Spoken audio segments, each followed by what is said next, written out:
Good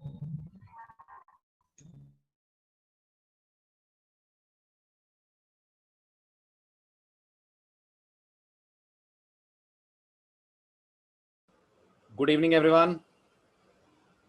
Good evening, everyone. Am I audible? Can you hear me?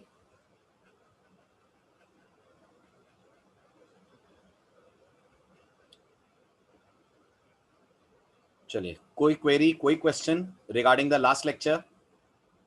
थोड़ा typical था, थोड़ा नया सा था। क्लियर हुआ आपको? आगे बढ़ें, आज अगले पॉइंट्स पे आए। गुड। चलिए, तो अब आज वेरिएबल्स के बारे में कुछ और इंपॉर्टेंट बातें करते हैं, which again are very special, very different from other languages. अब मैं लास्ट लेक्चर से रिलेटेड आपसे क्वेश्चन पूछ रहा हूँ, उसका आंसर देने की कोशिश कीजिएगा। बताइए, अगर मैं a इक्वल टू 42 और b इक्वल टू 42 ये स्टेटमेंट लिखता हूं, तो पाइथन मेमोरी में कितने ऑब्जेक्ट्स क्रिएट करेगी? यहाँ ऑब्जेक्ट्स a और b को नहीं बोल रहे हैं, याद रखिएगा। यहाँ ऑब्जेक्ट्स उसे बोल रहे हैं जहां पर 42 जाकर स्टोर हो रहा है। शाबाश। अगर आपको लास्ट लेक्चर याद हो तो पाइथन a और b के लिए दो अलग अलग ऑब्जेक्ट्स नहीं बनाएगी, एक ही ऑब्जेक्ट बनाएगी और उसमें 42 रख देगी, है ना। अब सवाल आता है, आंसर तो बिल्कुल ठीक दिया आपने कि सिर्फ एक ऑब्जेक्ट बनेगा, इसको हम प्रूफ कैसे करेंगे? सुमित, टाइप जानने की जरूरत ही नहीं होती पाइथन में ना। टाइप तो वैसे ही हो जाती है ना जैसे ऑब्जेक्ट को वो पॉइंट कर रहे हैं। और टाइप कैसे पता करते हैं ये हम पढ़ चुके हैं, याद कीजिए। टाइप से, पाइथन के पास टाइप नाम का फंक्शन है। अगर मैं टाइप ऑफ ए बोलूंगा तो इंट आएगा, टाइप ऑफ बी बोलूंगा तो भी इंट आएगा, तो मुझे आंसर मिल जाएगा। पाइथन, आप जावा भी पढ़ रहे हो क्या? जावा में भी हो? क्यों सुमित? जावा या सी? ओके। तो डेटा टाइप अगर आपको जाननी है तो ये जावा सी इन लैंग्वेजेस का सवाल है। पाइथन तो टाइपलेस लैंग्वेज है ना। पाइथन ये कब कहती है कि आप डेटा टाइप बताएं? पाइथन अपने आप डेटा टाइप डिसाइड करेगी। अभी इस ए की टाइप क्या होगी अगर इसमें 42 है तो? बताइए सुमित, अगर लेक्चर्स मिस नहीं हुए हैं तो। हाल फिलहाल इस ए की टाइप पाइथन के लिए इंट होगी। अभी बताइए, क्या इसी ए में मैं हेलो डाल सकता हूं? अलाउ करेगी पाइथन? करेगी, और ये str हो जाएगा। क्या इसी ए के अंदर मैं 2+3j भी लिख सकता हूं? अलाउ करेगी पाइथन? करेगी। ये की डेटा टाइप कॉम्प्लेक्स हो जाएगी। तो मेरे सवाल का रेलेवेंस ही कहाँ रहा कि ए की टाइप क्या है? ए की टाइप वो है जैसे ऑब्जेक्ट को वो पॉइंट कर रहा है। और अगर आपको पता करना है तो हम पहले ही पढ़ चुके हैं, there is a function in Python called type. ठीक है, तो आज हम डेटा टाइप पे बात नहीं कर रहे हैं, आज हम कुछ और बात कर रहे हैं, उस पर ध्यान दें, फोकस करें। तो अब आते हैं वापस अपने सवाल पे कि ये बात समझ में तो आ रही है कि ऑब्जेक्ट एक बन रहा है, उसी एक ऑब्जेक्ट के अंदर 42 है और वही 42 का एड्रेस दोनों ए और बी के अंदर असाइंड है ना। मान लीजिए 42 का एड्रेस है 1000, तो इसी को ए भी रेफर कर रहा है और इसी को बी भी रेफर कर रहा है। इतना आप लास्ट लेक्चर में पढ़ के गए हैं। अब सवाल आता है, इसको साबित कैसे करा जाए और ये भी कैसे प्रूफ करें कि ए और बी में वैल्यू नहीं है, एड्रेसेस हैं। एड्रेसेस ही है ना। लेकिन हमें प्रिंट से नहीं पता चलता ना ये बात। पाइथन बहुत स्मार्टली हमसे ये बात छुपा लेती है। जब हम ए को प्रिंट करते हैं तो पाइथन हमें 42 दिखाएगी, जबकि हमें पता है लास्ट लेक्चर के नॉलेज के बेस पर कि इसमें 42 नहीं है, 42 का एड्रेस है। तो अगर आपको ये पता करना है, इन सच्चाइयों को जानना है, इन रियलिटीज तक पहुंचना है, तो आपको पाइथन में दो नई चीजें पढ़नी है। क्या क्या? इस चीज के लिए हमारे पास एक फंक्शन है और एक ऑपरेटर है। ध्यान से सुनिएगा किसका क्या रोल होता है। पाइथन का जो आईडी फंक्शन है वो आपको रिटर्न करके देता है एड्रेस, वो आपको रिटर्न करके देता है एड्रेस। तो अगर आप ये पता करना चाहते हैं कि ए के अंदर जो एड्रेस है वो क्या है, तो आपको याद होगा ऐसे तो नहीं पता लगता ना। अगर हम प्रिंट ए कर दें तो पाइथन सच छुपा लेती है हमसे। प्रिंट ए करते हैं तो हमें वैल्यू दिखती है। तो आप पाइथन को ए प्रिंट करने को मत बोलिए, आप पाइथन को बोलिए आईडी ऑफ ए प्रिंट करो। ठीक है, एक बार दोबारा सुनिए, क्या मिलता है आईडी फंक्शन से? आईडी फंक्शन से आइडेंटिटी मिलती है। आइडेंटिटी मतलब पहचान, और मेमोरी में किसी की भी पहचान सिर्फ एक तरीके से होती है और वो होता है उसका एड्रेस। किसी की भी पहचान कंप्यूटर की मेमोरी में एक ही तरीके से होती है और वो होता है उसका एड्रेस। तो अगर आप जानना चाहते हैं कि ए जहां पॉइंट कर रहा है, गौर से सुनिएगा मेरे वर्ड्स, ए जहां पॉइंट कर रहा है वहां का एड्रेस क्या है, तो आप प्रिंट करेंगे आईडी ऑफ ए। मैं ये बिल्कुल नहीं बोल रहा हूं कि आईडी ऑफ ए से ए का एड्रेस मिलेगा, ए का एड्रेस नहीं मिलेगा, उस ऑब्जेक्ट का एड्रेस मिलेगा जिसको ए कर रहा है पॉइंट। आ रही है बात समझ? ठीक है, अब पहले इत्ते का प्रैक्टिकल दिखाता हूं आपको, फिर कहानी का दूसरा पार्ट सुनाता हूं। देखें जरा ये आईडी का क्या यूज होता है और कैसे ये हमें सपोर्ट करेगा एड्रेसेस तक पहुंचने में। एक गौर करिए, मैंने ए के अंदर डाला 10, राइट, मैंने बी के अंदर डाला 10। अब मैं पाइथन से ए प्रिंट करने को नहीं बोल रहा हूं, मैं पाइथन से बोल रहा हूं ए की आईडी प्रिंट करो। एक लंबा सा नंबर आपके स्क्रीन के ऊपर आएगा। इतना बड़ा नंबर क्यों आएगा? क्योंकि उतना बड़ा एड्रेस है।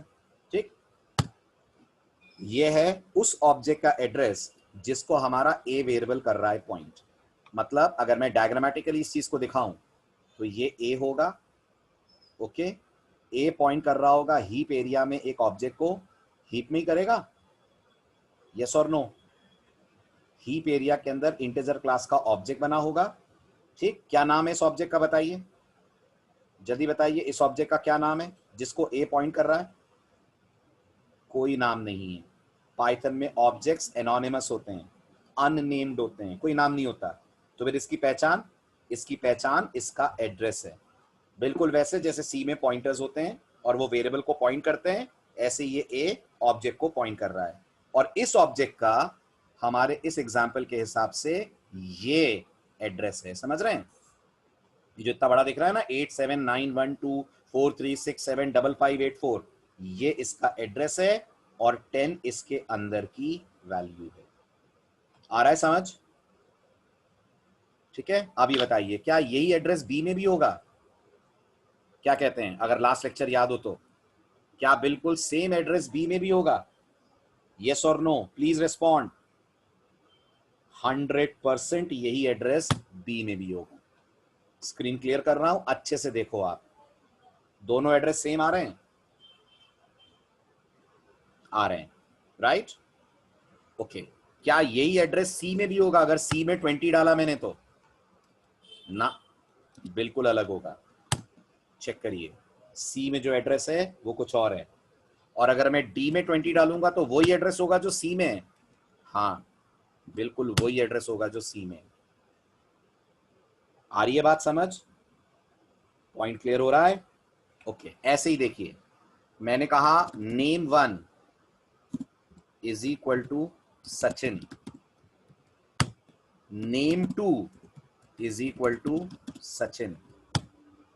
मैं पाइथन से पूछता हूं, बताओ name1 की आईडी, ये एड्रेस, क्या कहते हैं name2 की भी यही आईडी हो, यही एड्रेस होगा? बिल्कुल यही होगा। जो डेटा टाइप्स पाइथन में इम्यूटेबल हैं, याद रखिएगा, वो सब इस प्रिंसिपल पे काम करती हैं कि वो ऑब्जेक्ट बनाती हैं एक बार और शेयर करती हैं उस ऑब्जेक्ट का एड्रेस हर रेफरेंस में जो सेम ऑब्जेक्ट को कर रहा होता है रेफर। तो इस वक्त कितने सचिन हैं? इस वक्त हमारे कंप्यूटर की मेमोरी में पाइथन के हीप एरिया में कितने सचिन हैं? एक सचिन है। कितने 10 हैं? एक 10 है। कितने 20 हैं? एक 20 है। और रेफरेंसेस सबके दो दो हैं। हुआ क्लियर? आगे बढ़ूं, नेक्स्ट पॉइंट पे आ जाएं। ठीक है, अब देखिए म्यूटेबल टाइप्स पे मैं आपको आईडी का असर दिखाता हूं। अगर आप लास्ट लेक्चर में थे तो आपने सुना होगा, शायद ध्यान नहीं रहे, पाइथन में एक लिस्ट नाम की डेटा टाइप होती है, डिस्कस करा था अपन ने, और हमने पढ़ा था लिस्ट इज म्यूटेबल, पढ़ा था list is a mutable data type. अब मैं आपको लिस्ट पे ये सेम प्रोसेस करके दिखाता हूं। अभी हमने लिस्ट बिल्कुल भी नहीं पढ़ी है, हमारे सिलेबस में लिस्ट 10 दिन बाद आई थी, लेकिन आज डिस्कस करना जरूरी है एक लिस्ट के बारे में, ताकि आप ये आईडी का बिहेवियर अच्छे से समझ पाएं। और लिस्ट बहुत सिंपल है, आपने सी में एरे पढ़ा है, have you learned array in any programming language? बस वही पाइथन के अंदर लिस्ट होती है। मतलब अगर मैं आपसे बोलूं सी में बताइए जरा इस लाइन से क्या हो रहा है, integer ARR is equal to 10, 20, 30, तो आप मुझे बोलेंगे सर एक इंटीजर्स का एरे बन रहा है, यस और नो? बन रहा है। पाइथन में एरे नहीं होता, अच्छे से सुनना, पाइथन में एरे नहीं होता। Python doesn't support array data type, उसकी जगह पाइथन हमें लिस्ट देती है। तो अगर मैं बोलूंगा इस कोड को पाइथन में कन्वर्ट करो, तो आप मुझे बोलोगे सर पाइथन में हो जाएगा ARR equal to square bracket, और स्क्वायर ब्रैकेट के अंदर 10, 20 एंड 30। बिल्कुल सेम स्टोरी है जो सी में आपने सुनी है। ये 10 का 0 इंडेक्स होगा सी लैंग्वेज में, होगा ना? ऐसे 20 का इंडेक्स 1 होगा, ऐसे 30 का इंडेक्स 2 होगा, ऐसे पाइथन में भी इसका इंडेक्स 0 होगा, इसका इंडेक्स 1 होगा, इसका इंडेक्स 2 होगा। इसका मतलब पाइथन में लिस्ट कब लेता है प्रोग्रामर? पाइथन में जब उसे एरे प्रोग्रामर बनाना हो। जब उसे मल्टीपल वैल्यूज होल्ड करनी हो।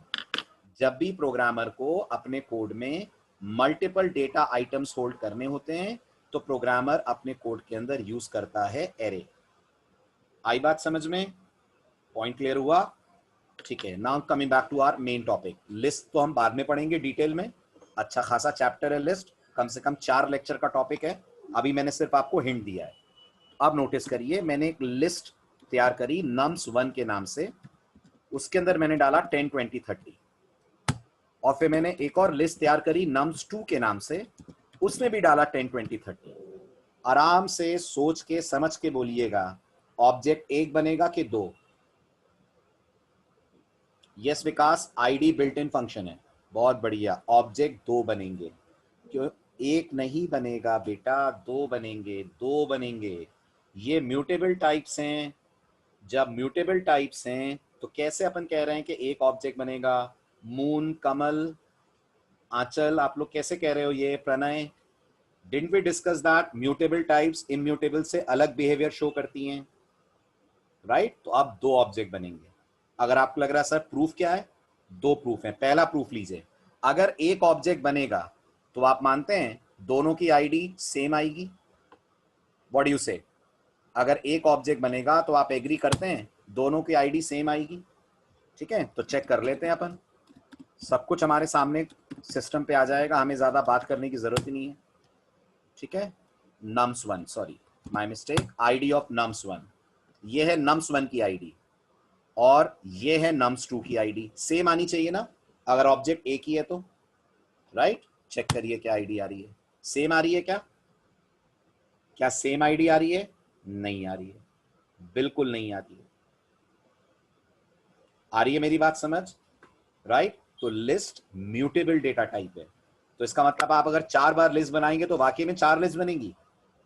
आप 4 बार लिस्ट बनाएंगे तो 4 लिस्ट बनेगी। हाँ, भले ही उनके कंटेंट सेम हो, भले ही उनके कंटेंट अलग हो, मानते हैं? भले ही उनके कंटेंट सेम हो, भले ही उनके कंटेंट अलग हो, लेकिन अगर आप 4 बार इंटीजर बनाएंगे तो शायद इंटीजर एक ही बने अगर उसकी वैल्यू सेम है। क्लियर हुआ? आया समझ में आईडी का यूज? ठीक है, अब एक और प्रूफ देता हूं। ठीक है, इससे भी ज्यादा इंपॉर्टेंट प्रूफ जो प्रोग्रामिंग में हमें यूज करना है। आईडी तो हम ज्यादा यूज नहीं करते, बस अपना डाउट क्लियर करने के लिए यूज करते हैं, बट कोडिंग में हमें अब इसकी बहुत जरूरत पड़ेगी। आई थिंक आप सबने इसे पढ़ा है, सी में पढ़ा होगा ना, ये बिल्कुल पाइथन में भी वैसा ही है। कौन है ये? तो आप बोलोगे सर ये ऑपरेटर है। कैसा ऑपरेटर है? आप बोलोगे सर ये इक्वालिटी ऑपरेटर है। क्या करता है? वैल्यूज कंपेयर करता है ना?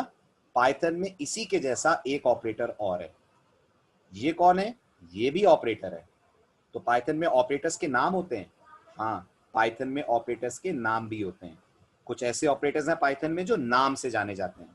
अगर आपने सी पढ़ी हो तो वहां भी आपको एक साइज ऑफ मिला होगा जो नाम से जाने जाने वाला ऑपरेटर है।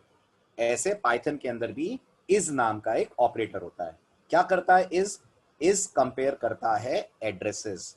मतलब अगर मैं पाइथन से बोलता हूं x double equal to y, और अगर मैं बोलता हूं x इज y, तो क्या ये दोनों का मतलब एक ही है? तो आप बोलेंगे नहीं, बहुत बड़ा फर्क है इन दोनों में। अगर मैं पाइथन से बोलता हूं x double equal to y, तो मैं पाइथन से बोल रहा हूं वैल्यू कंपेयर करो। किसकी वैल्यू कंपेयर करो? x और y जहां पॉइंट कर रहे हैं वहां की। और अगर मैं बोलता हूं x इज y, तो मैं पाइथन से बोल रहा हूं एड्रेस कंपेयर करो। Is operator in Python compares address, double equal to compares value. आया समझ? हुआ क्लियर? स्टार्ट करें इसका भी practical. Double equal to value compare करता है, इज एड्रेस कंपेयर करता है। Now let's get back to the point of discussion. तो मैंने पाइथन से कहा x is equal to 20, y is equal to 20। ठीक है, ध्यान देना।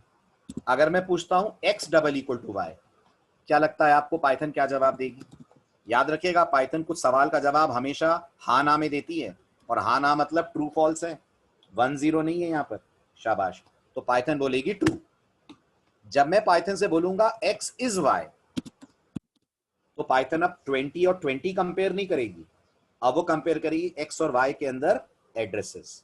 क्या x और y में सेम एड्रेस है? क्या x और y में सेम एड्रेस है? हाँ, इसका भी जवाब पाइथन देगी अपन को ट्रू, है ना। अब यहाँ पे भी कंफ्यूजन होता है कुछ लोगों को, उनको लगता है सर फर्क ही क्या रहा, कैसे पता चल रहा है कि डबल इक्वल टू और इज अलग है, दोनों ही तो ट्रू दे रहे हैं। तो फर्क म्यूटेबल टाइप्स में आपको दिखाता हूं। इमेजिन करिए मैंने एक वेरिएबल ए बनाया लिस्ट टाइप का, और उसमें 10 20 30 डाला। एक और वेरिएबल बनाया लिस्ट टाइप का, उसमें भी 10 20 30 डाला। अब आप खुद सोचना और बताओ a double equal to b का जवाब क्या होगा? ट्रू होगा, क्योंकि वैल्यू कंपेयर करेगा। ये करेगा, जब ये वैल्यू कंपेयर करेगा तो आंसर तो सेम आना ही है ना, आंसर तो सेम आना ही है, राइट। और अगर मैं पाइथन से पूछता हूं ए इज बी, तो इसका हिंदी वर्जन है क्या ए और बी में सेम एड्रेस है? आप बताइए, क्या ए और बी में सेम एड्रेस है? No, not at all. A और बी में सेम एड्रेस नहीं है। तो अगर मैं एंटर स्ट्राइक करूं तो कोड मुझे जवाब देगा फॉल्स देगा। एग्री करते हैं? कोड मुझे आंसर देगा इस केस में फॉल्स। Very good, perfect. देखिए जवाब, और आपको समझ में आ जाएगा इज और डबल इक्वल टू के बीच का अंतर। हुआ clear? Yes, print A double equal to B मतलब you are comparing the value stored in the object pointed by A and B. Okay, and A is B का मतलब you are comparing addresses stored in A and B. एक और demo देखते हैं, आपकी थोड़ी सी और क्लैरिटी आएगी। a is equal to 10, b is equal to 20। अब बताइए, क्या a double equal to b अभी भी ट्रू है?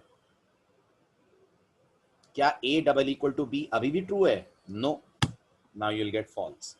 व्हाई? बिकॉज 10 20 डिफरेंट वैल्यूज हैं, 10 एंड 20 आर डिफरेंट। आया समझ? क्लियर हुआ? आगे बढ़ू? राइट। आप थोड़ा सा कमर कस के बैठ जाइएगा, something very special is about to come. बहुत अच्छे से, बहुत ध्यान से सुनना। a is equals to 10 20 30, b equal to 10 10 30।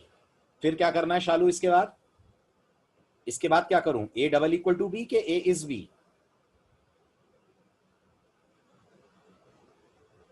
10 20 30, 10 10 20। Of course a double equal to b भी फॉल्स होगा। 10 20 30 और 10 10 30 सेम थोड़ी हुए। करके देखें अपन। देखो,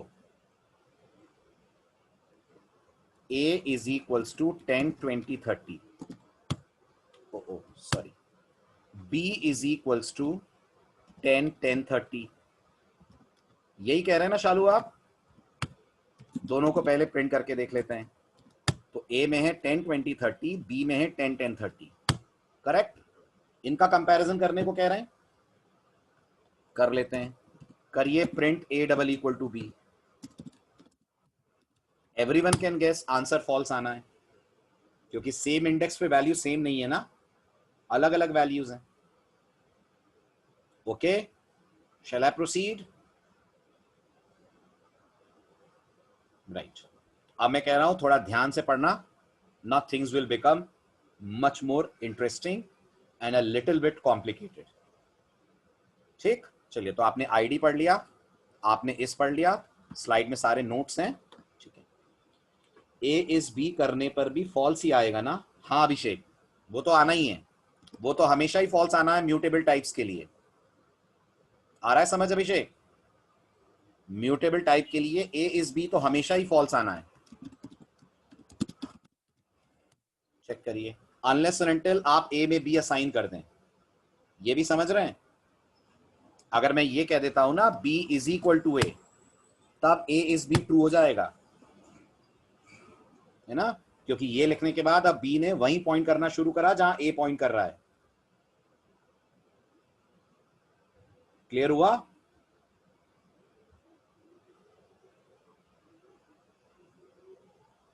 जल्दी जल्दी बोलें, आगे बढ़ूं?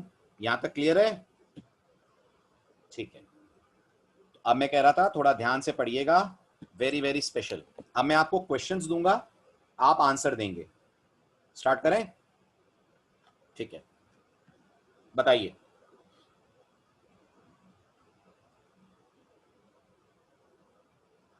परफेक्ट, ट्रू आएगा, आना भी चाहिए, है ना? ओके, आप बताइए। वेरी गुड, अभी भी ट्रू आएगा, है ना? आप बताइए। ट्रू ही आना चाहिए जितनी पाइथन आपने पढ़ी है, बट यहां पाइथन आपके साथ धोखा कर देगी और आंसर देगी फॉल्स। ठीक है, अगला बताइए। आ रहा हूं, वाई पे आ रहा हूं, मैं आ रहा हूं। अगेन लगेगा ट्रू आना चाहिए, बट आएगा फॉल्स।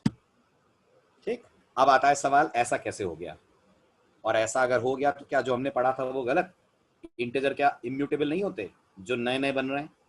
तो सुनो, ध्यान से सुनना। पाइथन में इस पॉइंट को समझने के लिए आपको दो वर्ड्स में अंतर समझना पड़ेगा।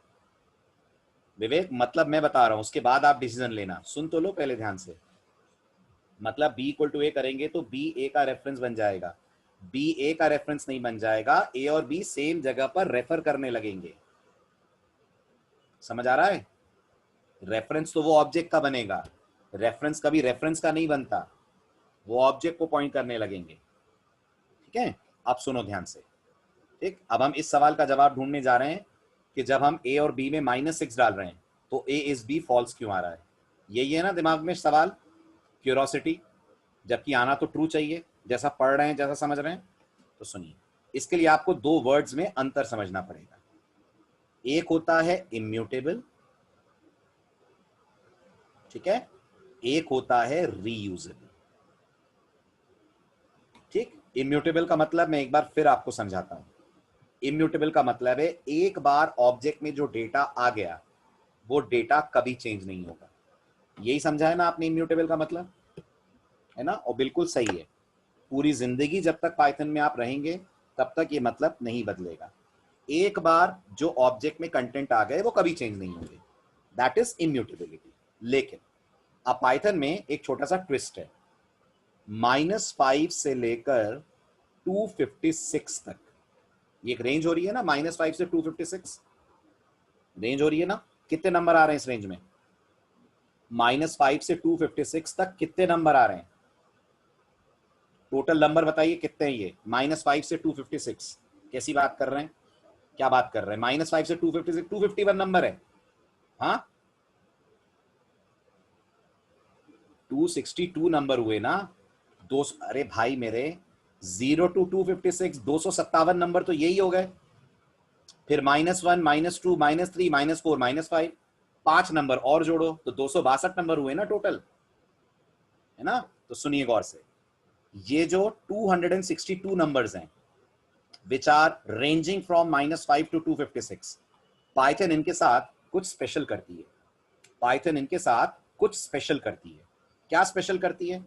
स्पेशल ये करती है कि जब पाइथन बूट होती है, जब आप पाइथन को लोड करते हैं, मतलब जब अपना प्रोग्राम रन करते हैं, जब आप पाइथन का आइडल या पाइथन का कमांड प्रॉम्प्ट ओपन करते हैं, तो पाइथन चुपचाप इस रेंज को अपनी कैश मेमोरी में लाकर रख लेती है।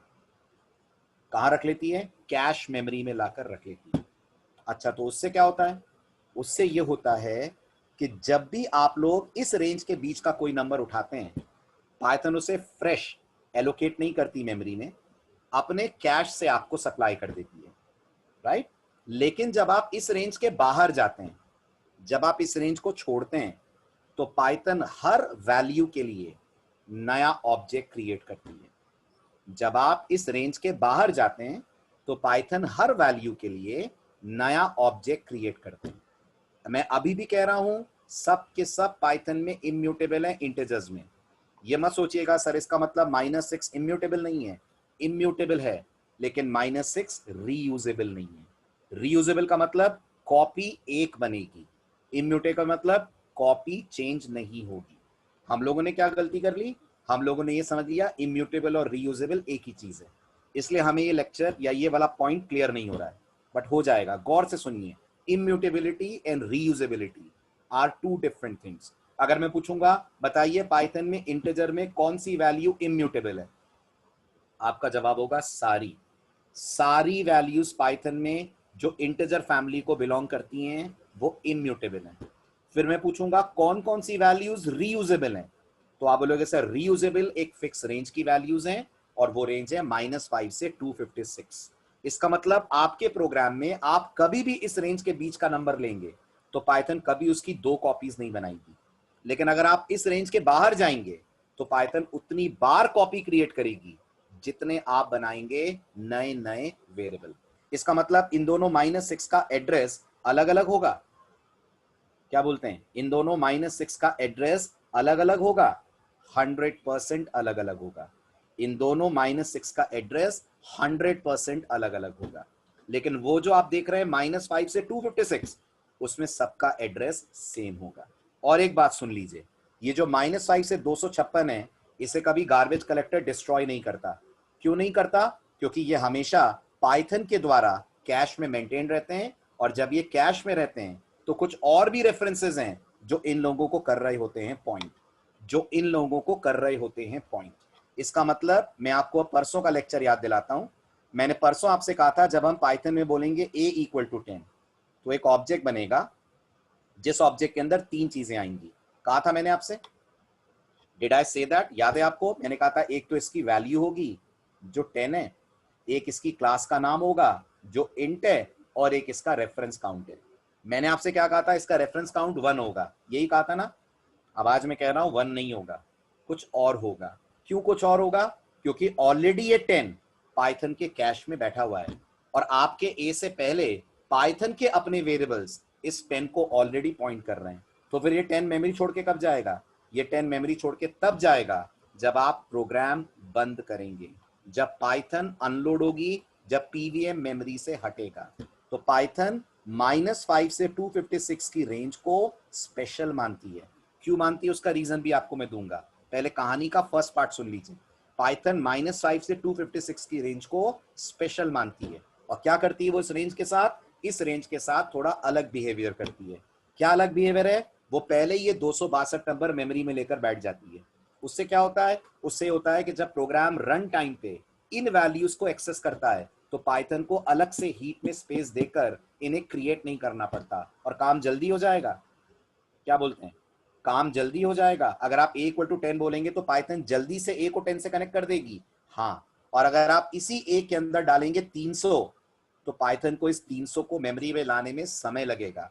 पहले उसे हीप में जगह ढूंढनी पड़ेगी, उस जगह को ढूंढकर वो 300 को एलोकेट करेगी, फिर इस a को 300 के साथ कनेक्ट करेगी। और अगर आपने दोबारा कहा पाइथन से b = 300 तो क्या होगा? फिर से पाइथन 300 क्रिएट करेगी, फिर से उसका एक नया एड्रेस होगा और b उसको पॉइंट करेगा। तो क्या 300 इम्यूटेबल है? जल्दी बोलिए। हाँ, 300 अभी भी इम्यूटेबल है। Don't mix immutability with reusability. क्या सबूत है कि 300 इम्यूटेबल है? आप इस a के अंदर 301 डालिए, अगर इम्यूटेबल नहीं होगा तो ये 300 पे 301 ओवरराइट होना चाहिए, हाँ के ना? होना चाहिए ना। और आईडी सेम आनी चाहिए, आईडी सेम आनी चाहिए 300 की भी और 301 की भी, क्योंकि वो तो इम्यूटेबल नहीं है। लेकिन आप देखेंगे आईडी दोनों की अलग अलग आएगी। इसलिए इम्यूटेबल कौन सी है? सारे इंटीजर इम्यूटेबल है। इनफाइनाइट तक पाइथन में नंबर सपोर्टेड है, इनफाइनाइट तक इंटीजर्स इम्यूटेबल है। लेकिन एक फाइनाइट रेंज है जिसे पाइथन ने इम्यूटेबल के साथ साथ रीयूजेबल भी करा हुआ है। रीयूजेबल मतलब 1 copy will be created, immutable मतलब multiple copies will be created, लेकिन डेटा चेंज नहीं होगा। आया समझ? अब आप बताइए क्या क्वेरीज हैं आपकी, एक एक करके पूछिए आप, मैं आंसर करता हूं, है ना। अभी मैंने क्वेश्चंस इग्नोर करे हैं, लेट मी कंप्लीट। अब आप पूछिए, अब मैं एक पॉज दे रहा हूं, आप पूछिए, कोई डाउट नहीं है तो मैं आगे बढ़ूं, डाउट है तो पूछिए। क्या हम ये रेंज बदल सकते हैं? नहीं बदल सकते हैं, मैं पहले ही बता दूं। हाँ, मैं आ रहा हूं, उसी पे आ रहा हूं। ये रेंज पाइथन ने क्यों दी, उसका रीजन बताता हूं आपको। ठीक है, इस रेंज को हम नहीं बदल सकते हैं, फिलहाल ये ध्यान रखिएगा। मैंने बताया ही नहीं है शाहिद अभी कि यही रेंज क्यों रीयूजेबल है। मैं तो बोल रहा हूं बस ये रेंज रीयूजेबल है। हाँ, मैं बता रहा हूं ना यही रेंज क्यों है, उसका जवाब दे रहा हूं मैं। पहले जो मैं पूछ रहा हूं वो बताइए, इतना क्लियर हुआ है ना? अब इसको पहले प्रूफ करते हैं, अपन इसको पहले प्रूफ कर लेते हैं, फिर मैं आपके सबसे ज्यादा बड़े क्यूरियोसिटी पे आता हूं, यही रेंज क्यों है ना, आता हूं। Let me prove this fact first, है ना, ताकि आप रीयूजेबल और इम्यूटेबल के बीच का अंतर जान पाए। देखिएगा, गौर से देखिएगा, मैंने पाइथन से कहा a is equal to -5। What is ID of a? ठीक है, this is some address. b is equal to -5। What is ID of a? ID of b, sorry, same address. इतना क्लियर हुआ? ये तो होना ही था, इसमें कोई नई बात थोड़ी है। Now look, now I said a is equal to -6. What is ID of a? This number. And when I'm saying b equal to -6, check what is ID of b. Am I getting the same number? Am I getting the same address? No. This means -6 की 2 copies बनी है। अच्छा, आपको और एक चीज दिखी जो मैंने नहीं बताई है, आप पकड़ पा रहे हैं उस चीज को? एड्रेसेस की रेंज देख रहे हैं, बदल जा रही है। -5 तक खूब बड़ा एड्रेस आ रहा है, -6 से एड्रेस छोटा हो गया है ना। इसका मतलब ये भी समझिए, -5 से 256 कहीं और रहते हैं और बाकी कहीं और रहते हैं, ये भी समझ रहे हैं। -5 से 256 कैश मेमोरी में रहते हैं। तो वो जो आप एड्रेस देख रहे हैं ना, इतना बड़ा, इतने सारे डिजिट, वो कैश मेमोरी का एड्रेस है। और -6 में देखिए नंबर ऑफ डिजिट्स कम हो गए, तो वो किसका एड्रेस है? वो हीप मेमोरी का एड्रेस है। हीप मेमोरी में कौन घूमता रहता है? हीप मेमोरी में पाइथन का नगर निगम घूमता रहता है। कौन है वो नगर निगम? Garbage collector. और उस नगर निगम को कहां आने की इजाजत नहीं है? उस नगर निगम को कहां आने की इजाजत नहीं है? उसे इजाजत नहीं है कैश में आने की, वो कैश में एंटर नहीं करता। कैश में जो आ गए 262 नंबर, वो परमानेंट अपना साम्राज्य कैश में स्थापित करके रहते हैं। बस आप उन्हें यूज कर लीजिए, छोड़ दीजिए, कोई फर्क नहीं पड़ेगा। पाइथन उन्हें क्रिएट करती है लोडिंग पे और डिस्ट्रॉय करती है अनलोडिंग पे। आया समझ? पॉइंट क्लियर हुआ? ठीक है, इसका एक छोटा सा एग्जांपल मैं आपको दूसरी लैंग्वेज में देता हूं। आप लोगों ने C++ पढ़ी है थोड़ी बहुत, हल्की फुल्की? वहां आपने सी आउट सी इन के बारे में सुना है? सी आउट और सी इन, ठीक? या ऑब्जेक्ट्स आप बनाते हैं कि आपको C++ बना के देती है? बना के देती है, आप तो नहीं बनाते हैं। और आप मानते हैं प्रोग्राम जैसे ही रन होता है ये ऑब्जेक्ट्स मेमोरी में आ जाते हैं बिना आपके बुलाए। आप थोड़ी सी आउट सीन बनाते हैं, आप तो इन्हें यूज करते हैं। ऐसे पाइथन -5 से 256 को खुद ही मेमोरी में लोड कर देती है, चाहे आप यूज करें चाहे आप यूज ना करें।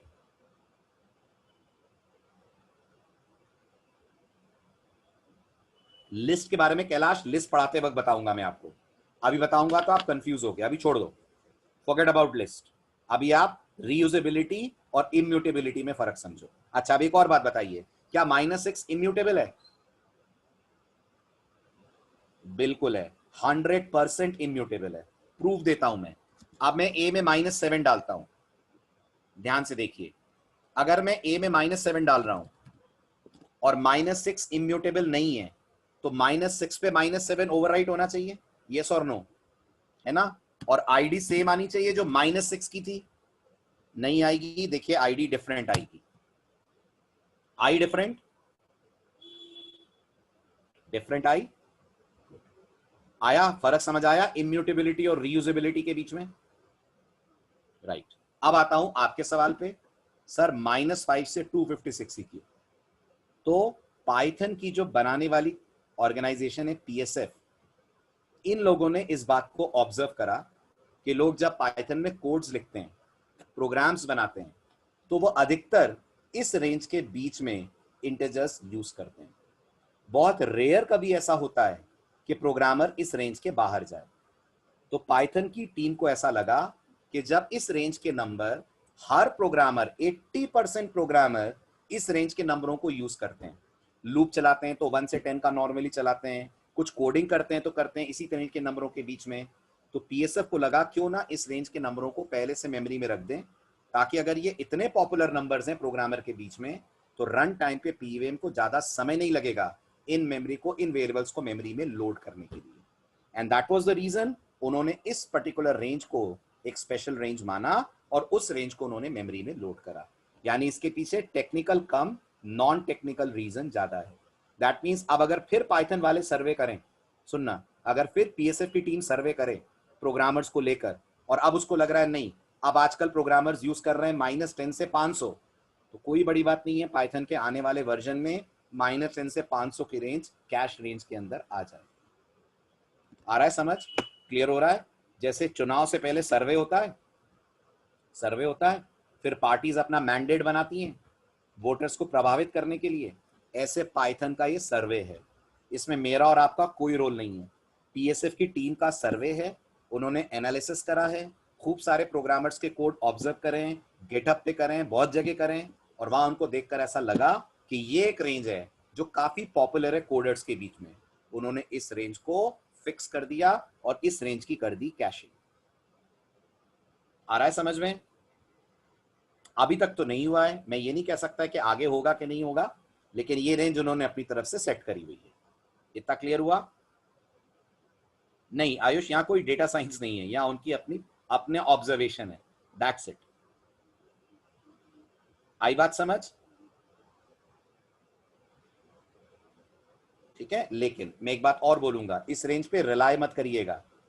ये इस समय हम विंडोज पे है ना, इस समय हम विंडोज पे काम कर रहे हैं ना, मैक पे हो सकता है ये रेंज चेंज हो जाए, हो सकता है इस रेंज में डिफरेंस आ जाए।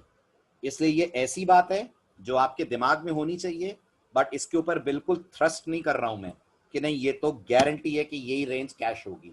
ये range operating system to operating system बदल सकती है। आ रहा है समझ? इसका प्रैक्टिकल यूज बस इतना है आंचल कि मेमोरी पहले एलोकेट हो जाती है तो ऑब्जेक्ट्स जल्दी क्रिएट हो जाते हैं, बस इसका इतना ही यूज है। Are you getting this? बस और कोई यूज नहीं है, वरना हम कभी नहीं कहते ना पाइथन प्लेटफॉर्म इंडिपेंडेंट है। अगर इस रेंज का असर आपके प्रोग्राम के आउटपुट पे पड़ता तो हम ये बोलते ना पाइथन प्लेटफॉर्म डिपेंडेंट है। इसका कोई असर आपके कोड पे नहीं पड़ रहा है, बस ये पाइथन को पर्सनल बेनिफिट मिल रहा है कि पाइथन अगर इनकी कैशिंग कर लेती है तो कम समय में इस रेंज के ऑब्जेक्ट्स को आपको यूज करने देती है। That's it. हाँ बिल्कुल, वही तो मैं कह रहा हूं, स्पीड इंक्रीज करने के लिए तो हुआ। कम समय में आप इस रेंज के ऑब्जेक्ट्स यूज कर पाते हैं। कम समय मतलब स्पीड बढ़ गई ना, यही तो कहा मैंने। इस रेंज के रेफरेंस काउंट का कोई मतलब ही नहीं है विवेक, इस रेंज का रेफरेंस काउंट हमेशा ज्यादा ही रहता है।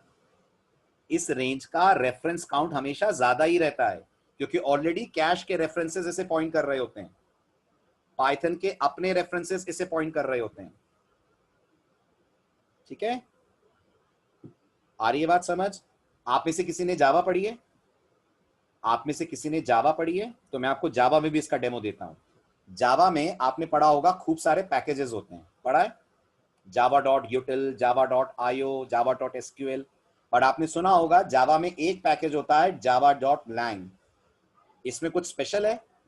हाँ है। ये पैकेज अपने आप आपके प्रोग्राम के अंदर जावा का कंपाइलर इंपोर्ट कर देता है। पढ़ा है ना आपने? जावा में कर देता है ना, आपको नहीं करना पड़ता ना, तो आप इसको कैशिंग ही मानिए।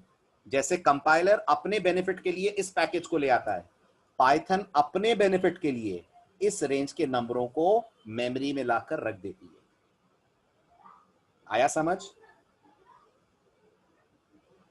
आप कहीं एड्रेस यूज नहीं करेंगे आयुष, आपको एड्रेसेस यूज बस तब करने होंगे जब हम फंक्शंस में आर्गुमेंट पासिंग सीखेंगे। जब आर्गुमेंट पासिंग चैप्टर आएगा ना, तब एड्रेसेस की बारे में बात होगी। अभी तो बस इतना समझाना था आपको कि पाइथन का इंटरनल काम करने का तरीका बाकी लैंग्वेजेस से अलग है। ठीक, चलिए आगे बढ़ूं। ठीक है, अब इसी बेसिस पर कुछ और सवाल है और कुछ सरप्राइजेस हैं, लेकिन अब आपके लिए ज्यादा इंपॉर्टेंट सरप्राइज नहीं, अब आप प्रिडिक्ट कर सकेंगे। चलिए, तो ये हो गया क्लियर। -5 और 256 के बाहर जाएंगे तो ऑब्जेक्ट्स अलग अलग बनेंगे, भले ही वैल्यू सेम हो, बट अभी भी वो ऑब्जेक्ट इम्यूटेबल होंगे। क्लियर? क्लियर, फाइन, आगे बढ़ते हैं। क्या लगता है, 2 भोपाल 1 भोपाल? 1 भोपाल, तो इसका मतलब स्ट्रिंग्स इम्यूटेबल हैं। इसका ये मतलब नहीं है कि स्ट्रिंग्स इम्यूटेबल हैं, गलत। इसका मतलब स्ट्रिंग्स भी रीयूजेबल है। इम्यूटेबल और रीयूजेबल में फर्क है ना, फर्क है ना। इसका मतलब रीयूजेबल है भोपाल, इसका ये मतलब नहीं है भोपाल इम्यूटेबल है। भोपाल इम्यूटेबल है ये तो तब पता चलेगा जब हम ए में इंदौर डालेंगे, जब हम ए में इंदौर डालेंगे भोपाल के बाद, तो पाइथन भोपाल पे इंदौर ओवरराइट नहीं करेगी, नया ऑब्जेक्ट इंदौर होगा और ए उसको पॉइंट करेगा। आ रहा है समझ, आ रहा है समझ। लेकिन भोपाल रीयूजेबल है। तो कितने भोपाल पाइथन की मेमोरी में? सिर्फ 1 भोपाल, राइट, 1 भोपाल। ठीक, नेक्स्ट। क्या लग रहा है, बूलियंस की भी कॉपी बनती होगी कि नहीं? शाबाश, बूलियंस की भी कॉपी नहीं बनती। पूरी पाइथन में कितने ट्रू? 1 true 1 false. चाहे आप 1000 बार ट्रू बोल दें, पाइथन कभी ट्रू को 2 बार एलोकेट नहीं करती मेमोरी। एक ही बार ट्रू को एलोकेट करती है, एक ही बार फॉल्स को एलोकेट करती है। आया समझ, क्लियर हुआ? तो ट्रू फॉल्स भी रीयूजेबल है, बोल सकते हैं ट्रू फॉल्स भी रीयूजेबल है।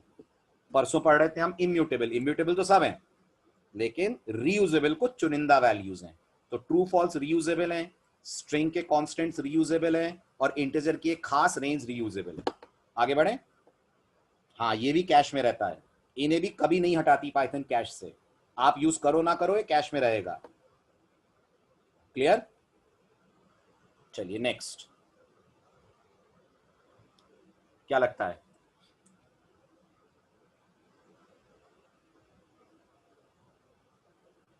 फॉल्स। इसका आंसर फॉल्स है, और आप कॉमन सेंस लगाइए, कॉमन सेंस लगाइए। अगर पाइथन इंटीजर की तरह सोचे, अगर पाइथन इंटीजर की तरह फ्लोट्स को कैश करने के बारे में सोचे, तो आप सोचिए असंभव बात है। आप बताओ 1.0 से लेकर 2.0 के बीच में कितने नंबर आते हैं? इनफाइनाइट नंबर आते हैं। सोचकर देखिए आप मैथमेटिकली, 1.0, 1.001, 1.01, 1.0001, कितने नंबर कैश करेगी पाइथन? सोचकर देखिए। ये दिखने में तो आपको लग रहा है सर एक का डिफरेंस है, एक का डिफरेंस तब है ना जब आप होल नंबर्स में गिने, लेकिन 1.0 और 2.0 के बीच में तो कई सारे डेसिमल वैल्यूज आ सकती हैं। यस और नो? इसलिए ये फाइनाइट रेंज नहीं है, समझ रहे हैं ना, ये फाइनाइट रेंज है। -5 से 256 एक फाइनाइट रेंज है, राइट, ये इनफाइनाइट रेंज है। तो कैसे इनफाइनाइट रेंज को पाइथन कैश कर लेगी? तो फ्लोट को कैश नहीं करती। आया समझ? लेकिन क्या फ्लोट इम्यूटेबल नहीं है? क्या फ्लोट इम्यूटेबल नहीं है? अगर आंसर फॉल्स आ रहा है, गलत। फ्लोट इम्यूटेबल हैं, फ्लोट 100% इम्यूटेबल है, लेकिन रीयूजेबल नहीं है। फ्लोट रीयूजेबल नहीं होते हैं, इम्यूटेबल जरूर होते हैं। ठीक है, फ्लोट इम्यूटेबल है, इसका प्रूफ है। हाँ है। आप एक फ्लोट में दोबारा दूसरी वैल्यू डालिए, आप देखिएगा आईडी बदल जाएगी।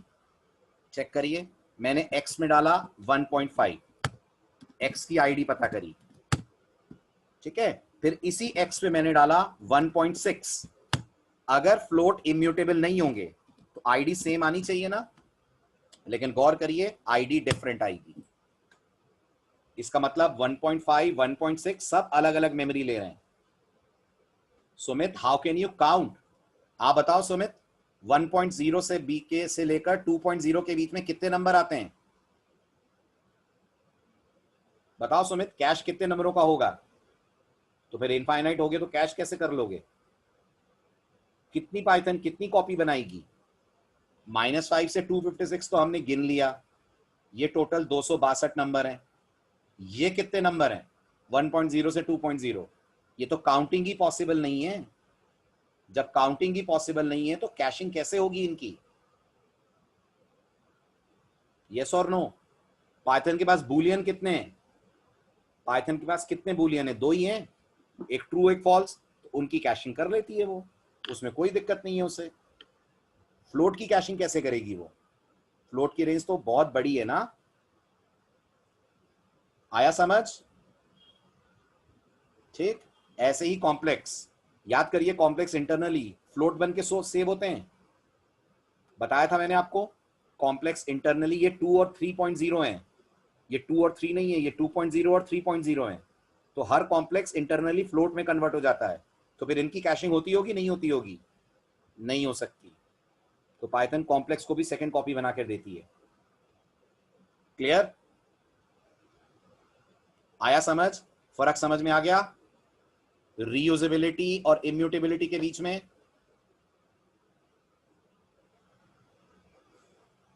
चलूं आगे,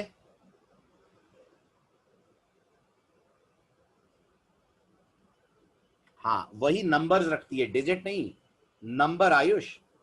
-5 से 256 डिजिट थोड़ी हैं, पूरे पूरे नंबर्स हैं। डिजिट तो मैथ्स में सिर्फ 10 ही होते हैं, 0 to 9। क्लियर आयुष, आगे बढ़ू।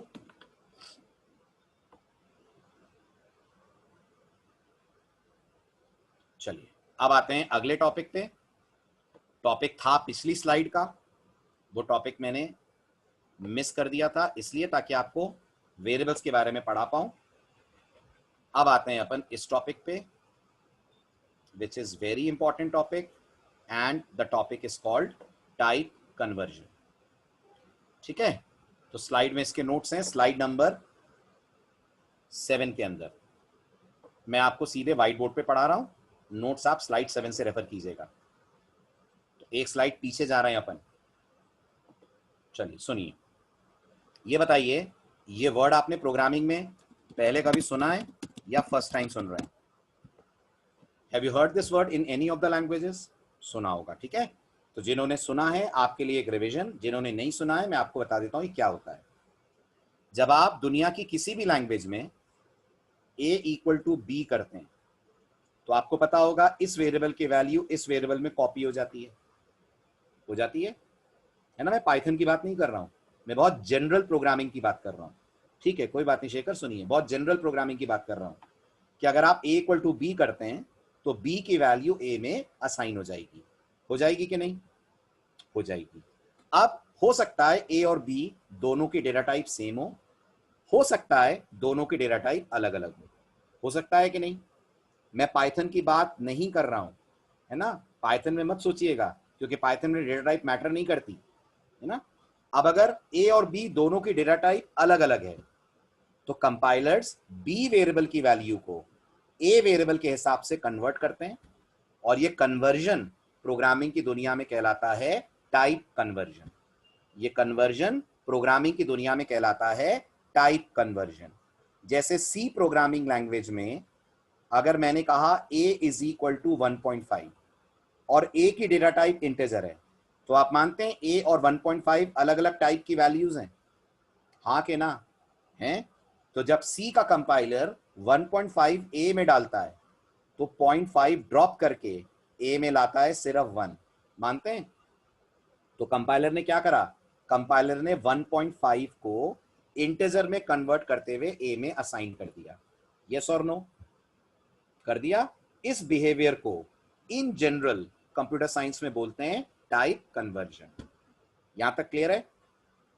यहां तक क्लियर है? ठीक है। अब आइए पाइथन में, ये तो जनरल वोकैबुलरी थी। पाइथन में ये जो टाइप कन्वर्जन होता है, ये दो तरीके का होता है। एक कहलाता है इम्प्लिसिट कन्वर्जन और एक कहलाता है एक्सप्लिसिट कन्वर्जन। अगर आपने कोई भी प्रोग्रामिंग लैंग्वेज पढ़ी है, तो ये दो वर्ड जरूर सुने होंगे आपने अपने करियर में। मुझे नहीं लगता आप पहली बार सुन रहे हैं, और अगर सुन रहे हैं तो कोई बात नहीं, सुनिए गौर से। इम्प्लिसिट का मतलब होता है ऑटोमेटिक, अपने आप। और कौन करता है ये? लैंग्वेज करती है, कंपाइलर करता है। पाइथन की बात करें तो इंटरप्रेटर करता है, पाइथन में तो रनिंग इंटरप्रेटर के थ्रू होती है ना, तो इंटरप्रेटर करता है। और एक्सप्लिसिट का मतलब अपने आप नहीं होता है, प्रोग्रामर को करना पड़ता है। ठीक है। तो पाइथन में कुछ कन्वर्जन्स ऐसे हैं जो आपके लिए पाइथन करेगी, लेकिन कुछ कन्वर्जन्स ऐसे हैं जिसमें पाइथन हाथ खड़े कर देगी, रन टाइम पे एरर दे देगी और बोलेगी आप करिए ये कन्वर्जन, तो प्रोग्राम को वो आगे बढ़ाएगी, नहीं तो रन टाइम एरर देते हुए प्रोग्राम को बंद कर देगी। मैं दोहराता हूं अपनी बात, पाइथन में कुछ कन्वर्जन्स ऐसे हैं जो पाइथन आपके लिए करेगी, आपसे नहीं कहेगी कन्वर्जन करने को। लेकिन कुछ कन्वर्जन्स ऐसे हैं जिसमें पाइथन हाथ खड़े कर देती है और बोलती है प्रोग्रामर कन्वर्जन करेगा तो कोड चलेगा, नहीं तो कोड नहीं चलेगा। पाइथन दे देगी रन टाइम एरर। सबसे पहले पढ़ते हैं पाइथन कन्वर्जन कब करती है। तो ध्यान से इस स्टेटमेंट को देखिए, a इज इक्वल टू 10। बताइए a की डेटा टाइप क्या है? इंटीजर है, simple, right. b is equal to 1.5। बताइए b की डेटा टाइप क्या है? फ्लोट है। a is integer and b is float. Now watch carefully. अब आपने पाइथन से कहा c is equal to a plus b, right. अब नोटिस करिए, पाइथन देख रही है आप एक इंटीजर के साथ एक फ्लोट को ऐड कर रहे हैं, हाँ के ना? कर रहे हैं ना, एक इंटीजर और एक फ्लोट को ऐड। तो पाइथन जब इन्हें ऐड करेगी तो ऑटोमेटिकली जो रिजल्ट है वो लाएगी फ्लोट टाइप का। कितना आएगा रिजल्ट? जरा गेस करिए, 10 और 1.5 का सम कितना आएगा? 11.5। 11.5 कैसी वैल्यू है? फ्लोट है, और वो वैल्यू आपके सी में डाल देगी, वो वैल्यू आपके सी वेरिएबल में डाल देगी। गौर करिए, पाइथन चाहती तो 1.5 को 1 भी कर सकती थी ना, लेकिन उसने नहीं करा। उसने बल्कि 10 को 10.0 करा, यानी उसने इस इंटीजर को फ्लोट बनाकर 10.0 कर दिया, इस फ्लोट को कर दिया 1.5। कितना होता है 10.0 और 1.5? 11.5। और पाइथन ने आपको सी के अंदर दे दिया 11.5। तो अगर मैं पाइथन से सी की डेटा टाइप पूछूं तो आप मानते हैं फ्लोट आएगी? आएगी। This is called implicit conversion. क्या मैंने पाइथन से कहा 10 और 1.5 को ऐड करते वक्त आंसर फ्लोट में दो? मैंने नहीं कहा, ये पाइथन का अपना डिसीजन है, और पाइथन अपने इस डिसीजन पे खुद ही एक्ट कर रही है और मुझे वैल्यू फ्लोट टाइप की बना के दे रही है। एक और डेमो देता हूं और आपको अच्छे से समझ में आएगा। ए के अंदर है 10, बी के अंदर है ट्रू, ठीक है। बताइए ए की डेटा टाइप क्या है? इंटीजर है। बी की डेटा टाइप क्या है? बूल है। बूल, बूलियन नहीं, बूल, याद रखिएगा। बी की डेटा टाइप बूल है। अब मैं पाइथन से बोलता हूं C equal to A plus B, या फिर पाइथन अपना दिमाग चलाएगी। कैसा दिमाग? वो देखेगी एक इंटीजर और एक बूलियन ऐड हो रहे हैं। आपको याद होगा पाइथन बहुत स्मार्ट है, जब जरूरत पड़ती है बूलियन को इंटीजर बना देती है। तो पाइथन इस बूलियन की जगह लेकर आएगी 1, इस इंटीजर की जगह लेकर आएगी 10। तो गौर करिए, पाइथन ने इस बूलियन को कन्वर्ट कर दिया इंटीजर में, और फिर इनका सम आएगा 11, जो आपके सी वेरिएबल में असाइन होगा। आप पाइथन से सी की डेटा टाइप पूछेंगे तो पाइथन बोल देगी ये डेटा टाइप इंटीजर है। क्या मैंने पाइथन से कहा कि ट्रू को 1 की तरह ट्रीट करो? मैंने तो नहीं कहा, ये पाइथन का अपना डिसीजन है, and this is called implicit conversion. आ रहा है समझ? This is called implicit conversion. लेकिन अब पाइथन हर बार इतनी फ्रेंडली नहीं होती है। पाइथन हर बार इतनी फ्रेंडली नहीं होती है। कुछ ऐसे केसेस हैं जहां पाइथन कन्वर्जन करने से मना कर देती है और एरर दे देती है, जिसे रन टाइम एरर बोलेंगे, जिसका नाम है टाइप एरर। कैसे? इमेजिन करिए ए में 10 है, ध्यान दीजिएगा। इमेजिन करिए बी में डबल कोट्स में 5 है। आप मुझे बताइए डबल कोट वाला 5 इंटीजर है कि स्ट्रिंग है? स्ट्रिंग है, शाबाश। ये ए इंटीजर है। अब आपने पाइथन से बोला c is equal to A plus b. Python इतनी नाराज होगी इस लाइन पे कि इसे चलाने से मना कर देगी। क्या देगी? आपके स्क्रीन पे एक्सेप्शन आएगी। क्या आएगा लिखा हुआ? टाइप एरर आएगा। क्या बोलेगी पाइथन आपसे टाइप एरर में? वो बोलेगी ये जो बी है ना, ये इंटीजर के साथ ऐड नहीं हो सकता, नहीं हो सकता इंटीजर के साथ ऐड।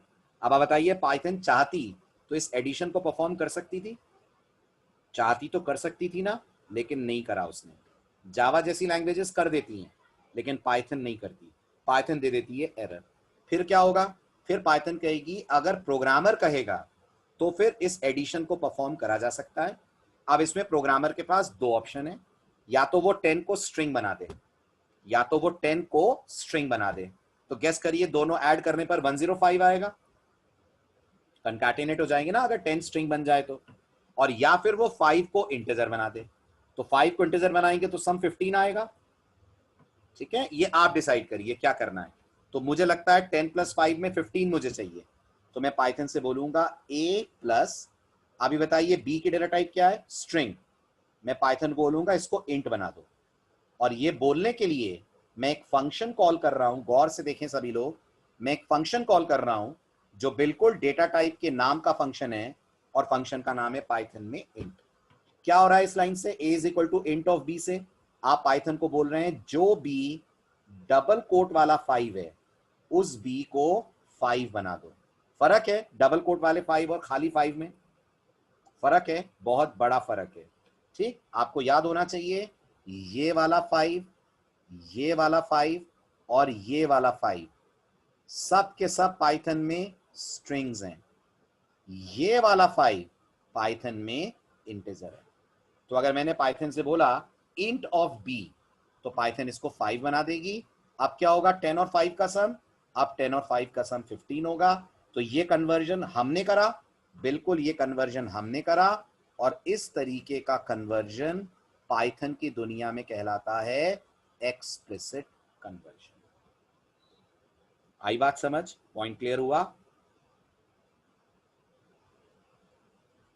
राइट, आप चेक करिए ऐसे ही। सेकंड केस, आपके पास नाम है, नाम है सचिन,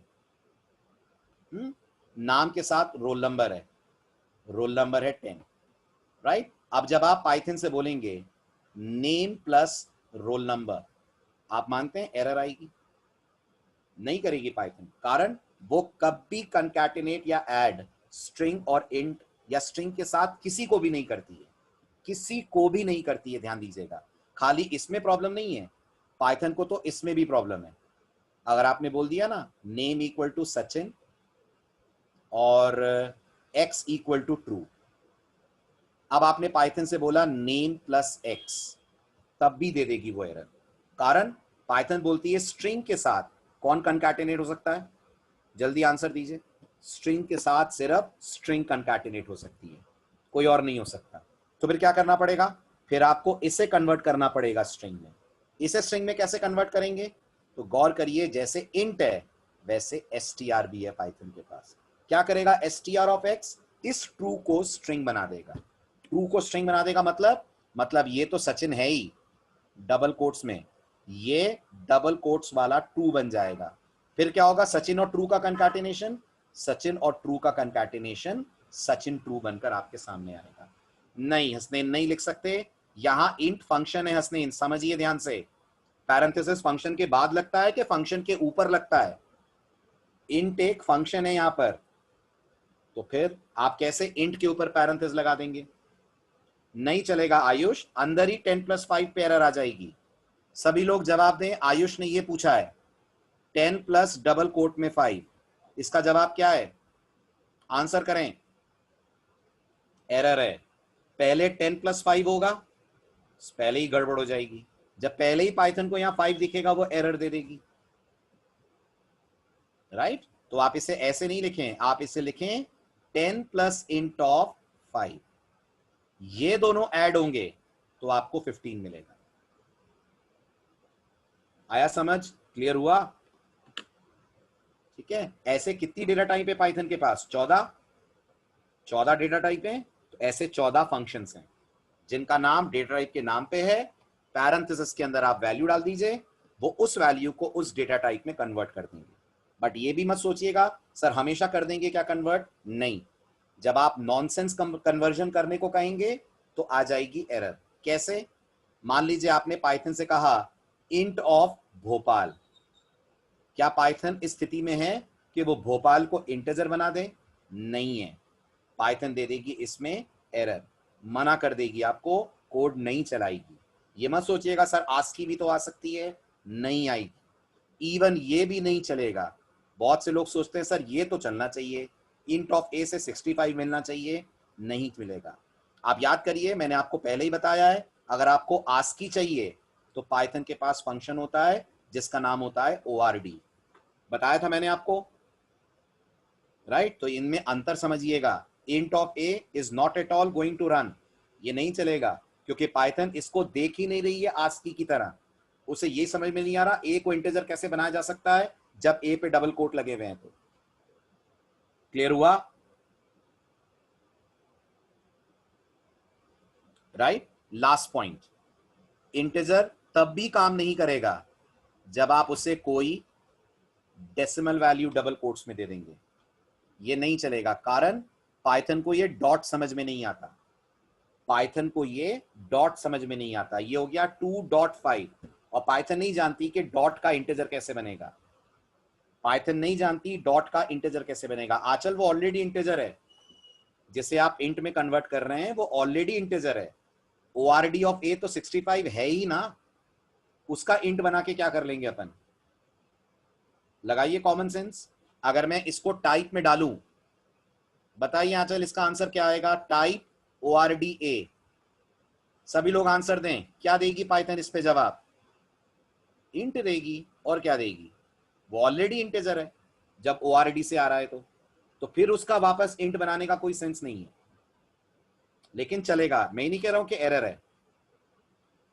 हाँ बिल्कुल, फ्लोट ऑफ 2.5 चलेगा, बिल्कुल चलेगा फ्लोट ऑफ 2.5। ठीक है, और एक और बात याद रखना, इंट ऑफ 2.5 ये भी चलेगा, ये आपको 2 देगा। ये सब मैं आपको विद एग्जांपल बताऊंगा अगले लेक्चर में, अभी सिर्फ आपके नोटिस में ला रहा हूं। तो इस 2.5 और इस 2.5 में फर्क है। जो पहला वाला 2.5 है और जो तीसरा वाला 2.5 है उसमें फर्क है। यस, वो स्ट्रिंग है। स्ट्रिंग में इंट कहता है सिवाय डिजिट के कुछ नहीं चाहिए मुझे, राइट। और ये वाला 2.5 स्ट्रिंग थोड़ी ना है, ये वाला तो फ्लोट है। तो इसका आपको 2 मिल जाएगा। तो इसका मतलब ये जो पिछला वाला कोड था हमारा, क्या इसमें हम ऐसा कर सकते थे कि पाइथन जब ऐड करे तो हमें 10 + 1.5 का रिजल्ट 11.5 की जगह 11 दे दे? ऐसा कर सकते हैं इसमें? अभी वो 11.5 दे रही है, क्या ऐसा कर सकते हैं कि 11 दे दे? बिल्कुल कर सकते हैं। आप पाइथन से बोल दीजिए C = A + INT of B। कह दीजिए पाइथन को क्लियरली कि 1.5 को 1 बना दो, तो अब ये बन जाएगा 10 + 1, करेक्ट। और आंसर आपको मिल जाएगा 11। हुआ क्लियर? इंट ऑफ 2 कंस्ट्रक्टर है शालू, क्योंकि इंट एक क्लास है, बट यहां फंक्शन की तरह यूज हो रहा है। डबल रोल है वो टेक्निकली कंस्ट्रक्टर जो इंट का ऑब्जेक्ट दे रहा है आपको, लेकिन अभी अपन ने क्लास और ऑब्जेक्ट्स पढ़े नहीं है ना। ठीक, क्लियर हुआ ना? गलत आयुष, टाइप कन्वर्जन असाइनमेंट के लेफ्ट साइड पे नहीं करते हैं, जब भी करते हैं राइट पे करते हैं। ओके, चलिए आइए नेक्स्ट लेक्चर टाइप कन्वर्जन पे के बारे में और बातचीत करेंगे, and then will move over to the next topic. ठीक, बाय बाय, टेक केयर।